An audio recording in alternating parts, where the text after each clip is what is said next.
reliable Epi is.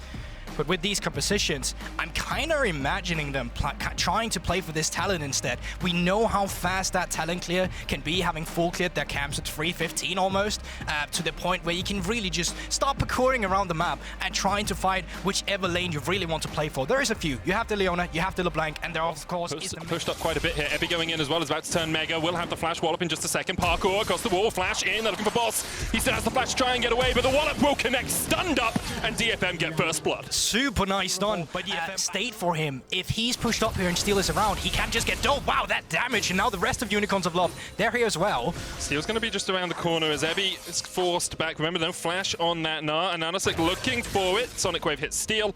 Good little bit of bodyguarding there from the talent. But this is still great. You're forcing out a big wave from Epi. He just have that teleport. Can threaten a little return kill here though, and Nanosek low after this little exchange. But the thing is, remember, Santa's still around in the river, and it's continuing to push towards the Unicorns of Love tower. Aria will get it to crash in, perhaps just shadowing him. There's the chain, still going in. Flash, Zenith Blade, they're looking for it. No man's underneath the tower, is dead before he can even shockwave. But we're not even done. Oh, the ward jump into the kick there onto Epi. Will gnar them into the wall, but he doesn't have a flash.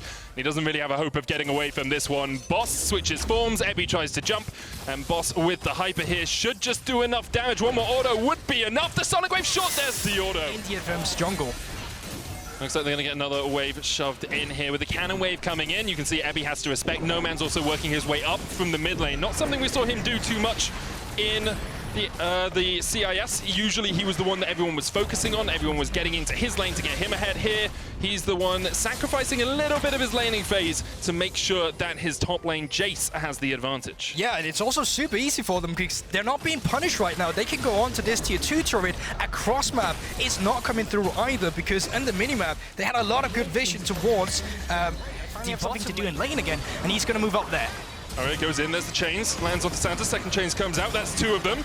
Steel looking for it as well, the shockwave used, solar flare doesn't really get the stun, just a little bit of a slow from that, so in the end, Unicorns of Love are able to retreat. He actually has a lot of time where the rest of his team doesn't have to push forward. Gang here taking a little bit of a bad route, bullet time coming out as well, but Gang, that was just poor pathing from the support for DFM. Oh, and it does more as well, because now pretty much Talon and LeBlanc coming into this one, but how they find that pick, that's going to be the interesting part. Gang going in, Santa's locked up, and there's the chains, and there's the kill. Gang will take out his fellow supporters. Epi looks to get in as well. Has flash, has the Gnar, but decides to back away. One kill enough for DFM for now.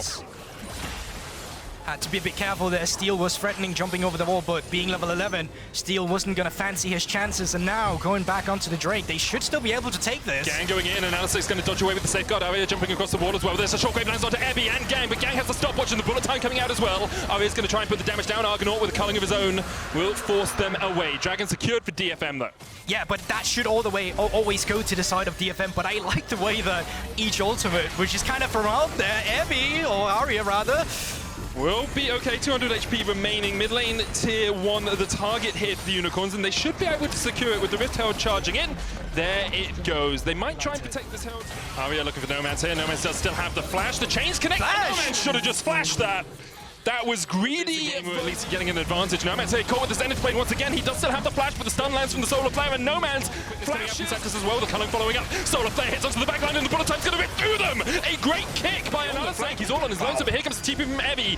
DFM want this fight, and they want it now. They're looking for No Man's. The kick away from an Nanosec, but No Man's is still chased down. DFM continue to advance. Epi not getting the Mega Gnar yet. Bullet time coming out. Boss just missed with the shock blast, but he's going to get chased down with the Zenith Blade. And there's the Solar Flare, and here's the follow-up. Argonaut tries to flash away, but you can't flash away from Aria. DFM with 3 quick. They'll have issue having way too many resources down in one lane. Solar Flare going in, and Nanosec jumps onto Udipon on the backline. He's going to pop the stopwatch Santa going in with quickness as well. Shadow Assault has been popped, and already Udipon is down, and Nanosec will fall as well, and Epi goes in with an R, but the flash is away from Unicorns of Love. Aria has rejoined the fray. No Man's able to escape. Santa's going back in. Gang dives forward with the Zenith Blade. Santa's ticking, just about survives. And DFM dived in, but Unicorns of Love were able to push them back. Just too over-aggressive. You're the new fight. Remember, it's down to Aria. Shields himself a little bit too late. The dragon resets. Ebby almost mechanized well. It's halfway there. She can tell they are looking as well. And Anasik goes in with the Dragon Secure. That's the Mounted Soul going over to DFM. Steel looking for the backline. The bullet time rips them to shreds. And the Unicorns go extinct like the mythical beast they are. Santa's forced away. No Man's trying to dodge away to the side as well, but he still has the shockwave here, just in case he needs to fight this one out. Santa's and No Man's trying to do what they can. Unicorn with the slow. Steel still chasing. DFM really want these kills so that they can get the Baron flash away from Steel. Arya going in, lands onto Santos, that's one. No Man's should be able to walk this one out, but the TP comes in and Ebby's on the chase. Arya will take it. DFM clean up the fight. Yeah, but it was very messy while this happened. Manages to survive for the time being, but the Baron is still being focused down by DFM. Really, they're just trying to keep this jungler away from the Baron for as long as possible. They will this game. Gang flashes in. DFM looking to end this right here, right now. There goes the kill onto No Man's. Boss trying to join the fray. Ebby will die. Gang going in once again with the Zenith Blade. Boss pops the stopwatch, but there's a double to steal. 6-0-4. Add one more to the score for DFM. The inhibitor's now their target, and they have no time on Anasik, but they do still have at least 15 seconds on Argonaut. Anasik alone defended his base right now. Yeah, but your wave clear sucks as Lee Sin. It's also Baron up minions. There's not much you can do about this situation. I think DFM, they're going to try and take it now. They were chasing Anasik off at the inhib. The Nexus will go down. Off the gate with guns blazing. But once we hit that mid game, once we started to punish the side lane mistakes we saw from Unicorns of Love, that's where DFM found their way back into this game. And they found it around Steel and Arias, the players we've been highlighting as well on this roster.